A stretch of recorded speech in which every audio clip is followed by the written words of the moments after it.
Hey guys, welcome to my booktube channel. This video is going to be a February reading wrap up as well as a March TBR. And I feel like I didn't read too much this month. I was pretty busy with school and placement, so unfortunately I didn't have too much extra time to be reading, but I did get through 6 novellas and then 1, 2, 3 full books, and then I DNF'd 2 books. And what I first read in February were the Improbable Meet Cute novellas, and these were all on KU, so I read them all on my Kindle here. But the first one that I read was The Exception to the Rule, and I feel like I liked this one the best out of all of those novellas. It was secret identities, pen pal situation where the main female character and the main male character, they would email each other only on Valentine's Day, and they did this for like I think 10 years, and they don't know each other's names or any identifiable information. But I thought it was super cute. I gave this one 3 stars. I feel like for novellas, I'm not going to really rate higher than 3 stars. And then the next one was Worst Wingman Ever. This one also had secret identities, but instead of emails, they were sending each other letters on each other's windshield from their cars in like the parking garage of their apartment complex, I guess. That one was also cute. I rated it 3 stars. And next was Rosie and the Dreamboat. I wasn't really a huge fan of this one. It was just not that interesting to me. So the main female character and her sister, they were at this like Valentine's getaway spa thing, and they went into one of those sensory deprivation tanks, but when she was trying to get out of the tank, it was locked. So she ended up getting trapped in there, which is really scary, honestly. But the guy the spa called to help her get removed, he was talking to her during the process and they kind of got to know each other. I don't know, it just wasn't my favorite, honestly. I rated that one 2 stars. The next one is With Any Luck. So the main female character, she thinks that she might have accidentally kissed her guy best friend the night before his wedding, and then it's the wedding day and he's nowhere to be found. So she's kind of freaking out, but then she gets the help of one of his groommen to find him and figure out what happened to him and where the heck he is. So her and that groomsman are kind of trying to figure out the mystery, and at the same time they're kind of getting to know each other.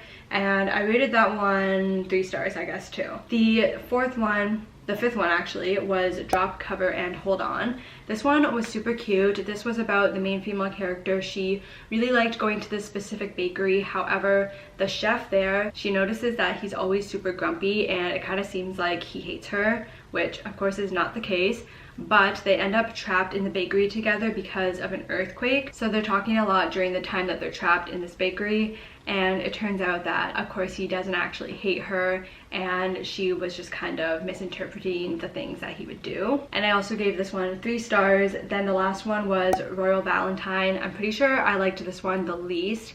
I don't think I'm a huge fan of like the one of us is famous or the royalty trope. It just doesn't appeal to me, and I feel like every other book I've read with those tropes in it, I just am not a huge fan of. But this is about a princess and she really just wants to have a normal day where she can pretend not to be royal. So then she switches places with her assistant to pretend to be her assistant for the day. So then she goes out onto the town. I think it was in Italy, and she meets this guy. He's a photographer, I guess, which I didn't even remember that this guy was a photographer, but they hit it off and they spent a few days together. And this one I gave 2 stars. It wasn't bad. I just, again, I don't really think I like those kind of tropes. And then moving on from the novellas, I read Bride by Ali Hazelwood.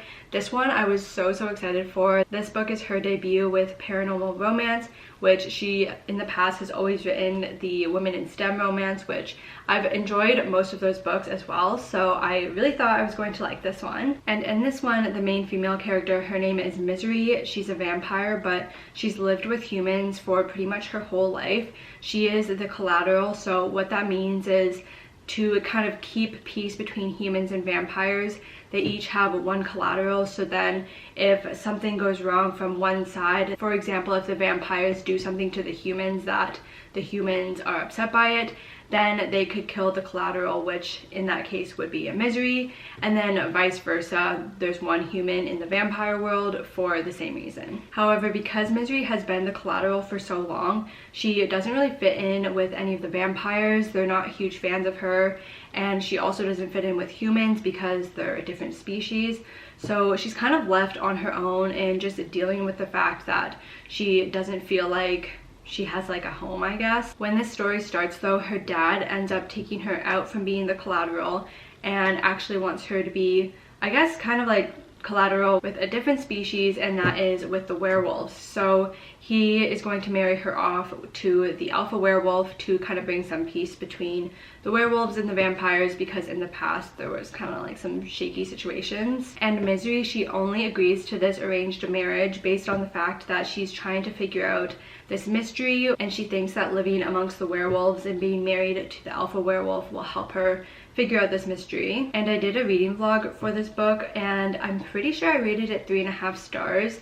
I think now that I've had a little more time to process the story and everything, I might bump it down to just 3 stars, because I really felt like the romance was not a main kind of topic. It was definitely there, but the mystery I felt like was more so focused on, which I liked, but I also wasn't really like anticipating that to be the main focus. Also in this book, there's a little bit of Omegaverse, which I've never read a book that has that in it, but I don't know if I'm really into it. There's some interesting, to say the least, things that happened with that. And I do know that, actually I don't know for sure, but it seems like based on the ending from Bride, that the author is kind of indicating there will be some other books that are interconnected in the same kind of world. So I think I might be willing to try those out and see if I really like this type of paranormal romance. But yeah, I'm kind of undecided right now as to whether that's really my thing or not. And after Brad, I read Off the Beaten Path. This one was on KU. This is about Ren, and she just bought this kind of fixer-upper house in the middle of nowhere, and she's trying to flip this house pretty quickly so that she can rent it out to tourists coming in the spring and summer. And for the past few months, she's also been talking to this guy on this anonymous dating website, which I'm pretty sure was only available in their small little town.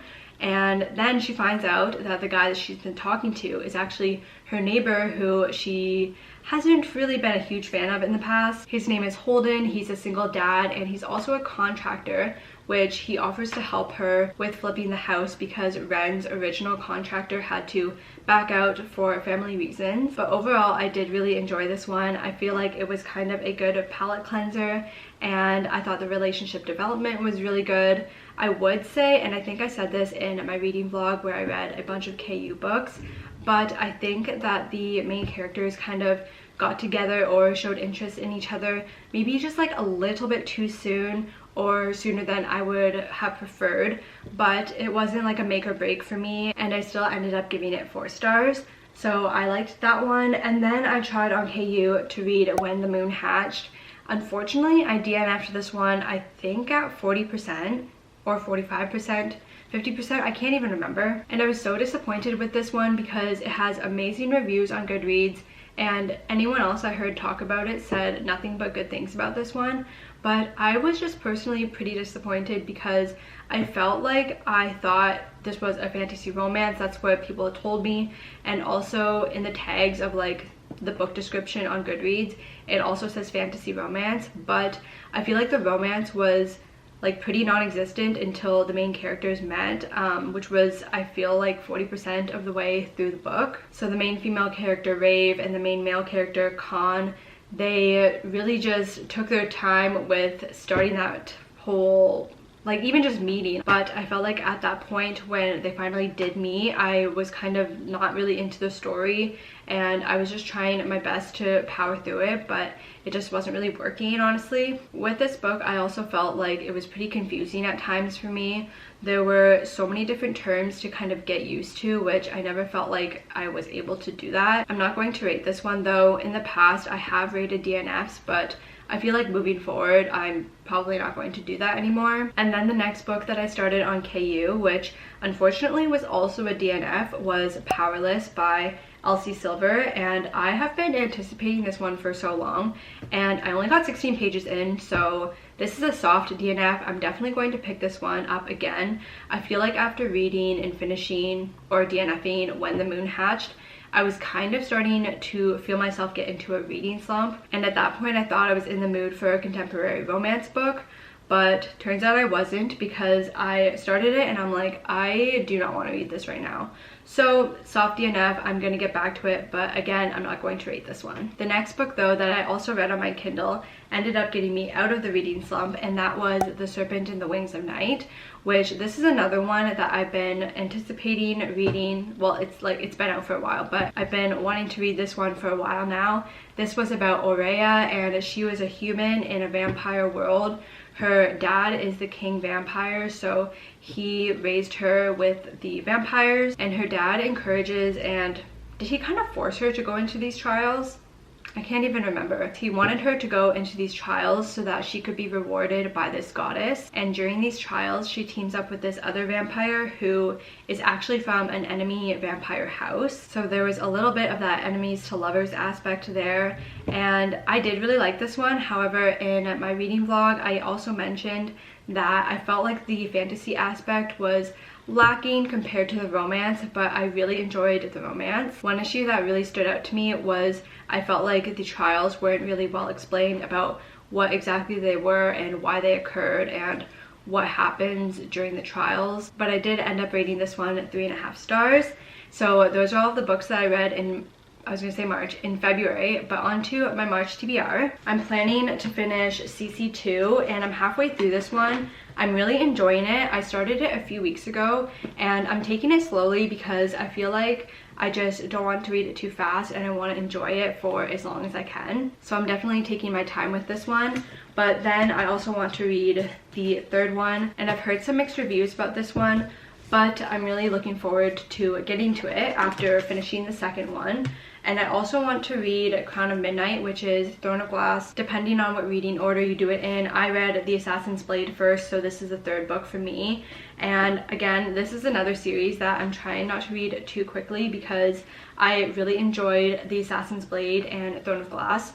So I feel like I'm going to love the rest of the series, but I don't want to finish it too quickly. I'm super excited to get back into this world with Selena and everyone else though. And then I also want to read The Good Girl's Guide to Murder. I got the books here and it's a trilogy, but I am going to start off with the first one, of course, and kind of see if I want to read the other two this month. But definitely I'm wanting to read this first one. It's a YA thriller, mystery. I'm honestly not sure exactly, but I think the series is, like the TV series, is going to be coming out sometime in 2024, or maybe it's already out, I'm not even sure.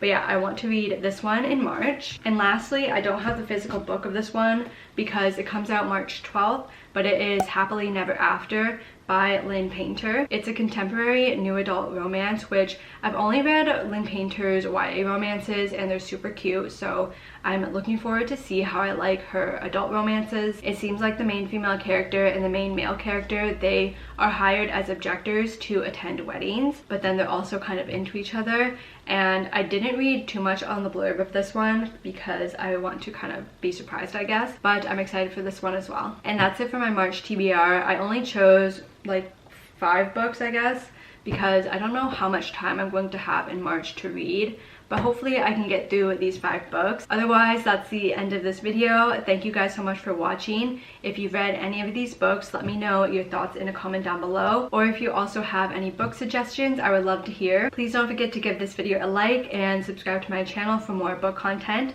and I will see you guys in a new video very shortly. Bye.